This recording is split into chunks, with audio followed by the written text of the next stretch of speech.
in closeout games. Let's get to Game 5. MSG is the site. The Pistons are just trying to stay alive. Knicks have not clinched at home since 1999. They're 0 for their last 4 tries. Jalen Brunson, speaking of 0 for, man, he had a tough night. Wasn't quite 0 for, but 4 for 16 from the floor is his worst shooting percentage of his playoff career. Those were his only points. The and one, his only points in the fourth quarter. Here comes a Cadillac, tied at 88. Advantage Detroit. Cade, Luka, the Big O, the only players to average 25, 8, and 8 in their first 5 career playoff games. Cunningham, another triple. That was his only 3 of the game. Josh Hart with the steal from Jalen Duren to Karl Anthony Towns. Bodega Cat from distance. Karl, good to see you. He had 17 points. Cunningham later at the other end, tied at 95s.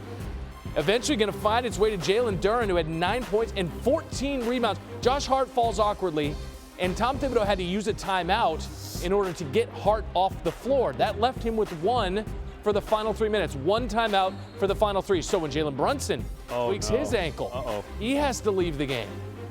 He would check back in later, but he'd be off the floor for the final, I'd say, awkward scramble. Cunningham, meanwhile, 24 points, 8 rebounds, 8 dimes. Pistons go up by 6. At the scorer's table, Jalen Brunson, Josh Hart, they can't get in because Tom Thibodeau doesn't use a timeout, and instead Asar Thompson scores. The Pistons win with Jalen Brunson looking on. 5th straight loss for the Knicks in a game where they had a chance to clinch at home. Well, that series rolls on. This series has come to an end. The Pacers got a 3-1 lead on Giannis Antetokounmpo and the Bucks. He is doing everything possible this entire series to keep them competitive, to keep them in it. He went for 30, but Tyrese ties the game at 103, and there would be more heroics from Haliburton. Hallelujah. Very next play, Giannis working baseline for the win. No. So we go to overtime, and that is when Gary took over. Gary Trent Jr. spotting one up, cashing the 3. Bucks up 6. Couple possessions later, guess who? It's Gary again. Just way too much Gary. I hear that all the time on Twitter. You should see this man smile right now. I hear that so much. It's too much Gary. And now it's Giannis. 20 rebounds to go along with the 30 points. Also had 13 assists counted up. That's a triple-double. But here comes Haliburton. Left-hand finish, gets the hoop, gets the harm. 3 the hard way. Doc Rivers can't believe it. Pacers still down 1. Ensuing Bucks inbound.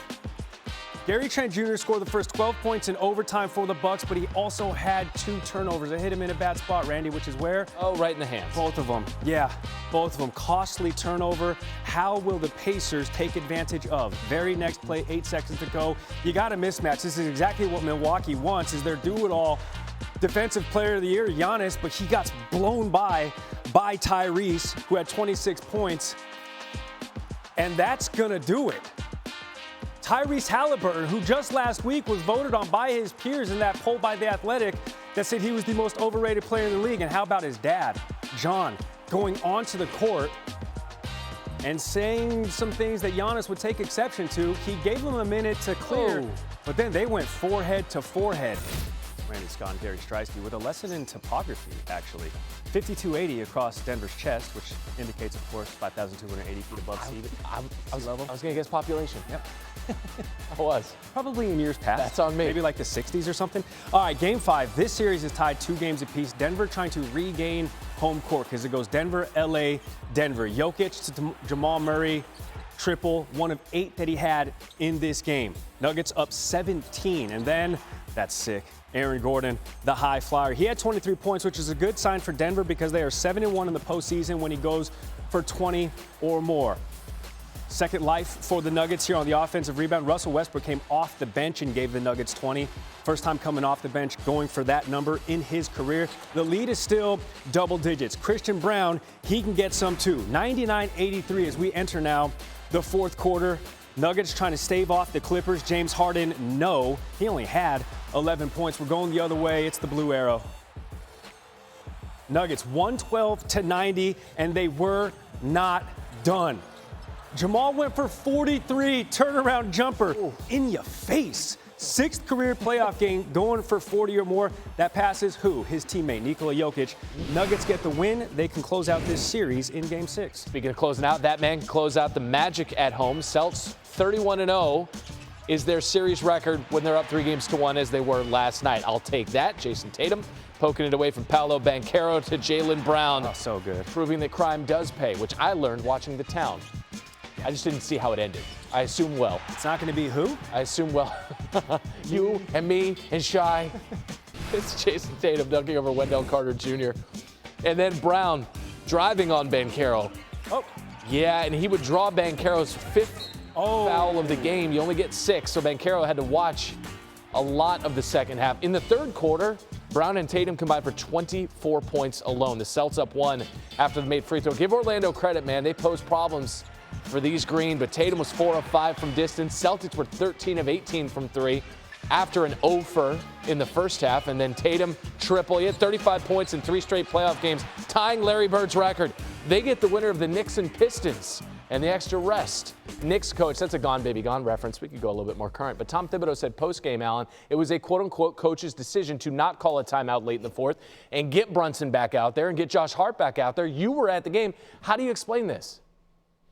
You can't explain it. It was a gamble. That's exactly what Tom Thibodeau was doing there, just hoping for a stoppage that gets his guys back in the game. 3:01 in the fourth quarter of Game 5 might be a pivotal moment in this series when you consider everything that happened from that point forward. You guys showed Karl-Anthony Towns knocking down the 3, and the score is tied. Then the injuries happen. You have Mikal Bridges, though, still on the floor. You also have Karl-Anthony Towns on the floor. Here's a good look from Bridges. No. So he's got to knock that down. Why did you trade for these guys to make those kind of shots? And by the way, the motorcade was special late in this game, too, for the Pistons. You can't ignore that. But that's how much time elapsed before the best closer in the sport came back out on the floor. That's like leaving Tretiak on the bench in 1980 if you're the Russian coach. It is really a tough decision. It's a gamble. It did not work out, and the Knicks now have to go to Detroit and win a Game 6. That's a deep cut, but perhaps without it, we don't believe in miracles. All right, quick one-word answer, Alan Hahn. Do the Knicks close this series out in Game 6? One word in New York, we say, you better. That's one word. It is one word. You better, because you don't want a Game 7. He is Han Wick. We are not. Thank you. We appreciate it. All right, that was the Eastern Conference. Round 1. What about out west? This series tied 2 games apiece. Denver trying to flip home court. It turns into a best of 3 now. With this series tied, Jamal Murray, he was on one. Gets the feed from Jokic, wide open on the wing. Got it. One of 8 triples for the Blue Arrow. The Nuggets were up double digits. It would be a comfortable lead pretty much all game. Aaron Gordon, 23 points, and that's a great sign for the Nuggets because they're 7-1 in the postseason when he goes for 20 or more. Offensive rebound, yes. Russell Westbrook, triple, got it. 20 points off the bench in a playoff game for the first time in his career. Generally a starter, Christian Brown. Everybody in on the 3 action. Nuggets go into the fourth quarter up by 16. But these Clippers, man, they're resurgent. They are vintage. James Harden only went for 11. Going the other way, Jamal elevates.